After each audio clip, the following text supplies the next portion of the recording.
Ce livre m'a littéralement tenu en haleine toute une nuit. Et ce qui m'a fait le plus flipper, c'est l'idée que les craintes des personnages principaux pourraient vraiment se réaliser.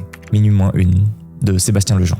On commence sur un double crime. D'un côté, un PDG, de l'autre, un YouTuber qu'on retrouve noyé dans un étang, a priori, pas de lien apparent entre ces deux morts. Et pourtant, les deux enquêtes vont en réalité pointer dans une même direction, le survivalisme. Le survivalisme, c'est une mouvance persuadée qu'un grand effondrement de notre société est inévitable, et dans ce livre, ils font froid dans le dos. Leur credo, c'est le suivant. Il a fallu des siècles pour que l'homme, cet animal violent, cruel et égoïste, se pare d'un vernis de civilisation. Il ne faudra que quelques jours pour qu'il le perde. Parce qu'au-delà du crime, le plus effrayant, c'est qu'on se dit que ça pourrait réellement arriver. Alors évidemment, on se rassure, mais non, ça n'arrivera pas, il y a toujours des garde-fous, on a su réagir à toutes les crises, et c'est très largement le plus probable. Alors t'es là, tu dis ouf, c'est bon, tu tournes la page, et puis le prochain chapitre s'ouvre sur l'effondrement. Se produira précisément parce qu'on n'y croit pas. Et c'est reparti pour la psychose. Bref, Minuit moins une, c'est un thriller complètement haletant, si réaliste, que je vous recommande de ne pas le lire trop tard le soir, vous pourriez en perdre le sommeil.